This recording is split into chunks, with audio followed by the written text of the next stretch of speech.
साहब अलग अलग महल्ले आबाद हैं, लोग अपनी मस्ती में हैं, कोई इधर बैठा हुआ है, कोई दीवारों का साया लेकर के बैठा है, ऐसा लगता है वो दीवार की रखवाली कर रहे हैं।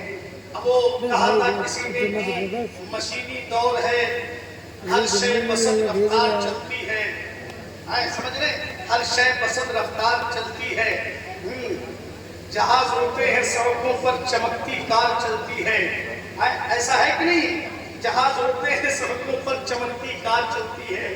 और बस मैं चाहता हूँ कि अब जाहिर सी बात है ये हिंदुस्तान जमहूरी मुल्क है, हर शख्स अपनी अपनी मर्जी का मालिक है, लेकिन अब ज़ैनुल आबिदीन कानपुरी और सैयद रज़ा कानपुरी और जनाब कारी अहमदुल फत्ताह बैठे हो और मजमे का ये आलम हो, तो फिर मैं समझता हूँ कि शायद आप हमारी कद्र नहीं कर पा रहे।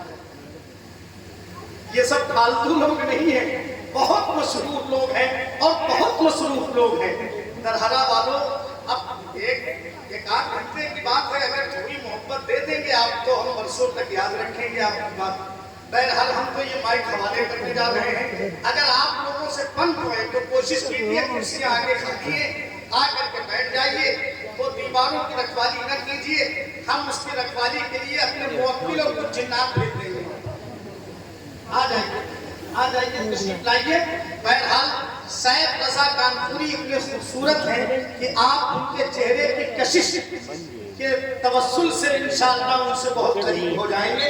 मैं गुजारिश कर रहा हूँ जनाब सैयद रज़ा कानपुरी वो तशरीफ लाएं, एक ऐसा कोना मश्क शायर, एक ऐसा कोना मश्क लहजा जिसे पूरा इंडिया जानता है, जनाब सैयद रज़ा कानपुरी के पैकर में गुजारिश कर रहा हूँ कि तशरीफ लाएं और अपने कलाम से हम सामईन को नवाजें। जनाब सैयद रज़ा कानपुरी एक नारा बुलंद कर लीजिए, अगर आपकी मर्जी हो तो जवाब दे दीजिएगा, वरना मैं अकेले ही नारा भी लगा दूंगा।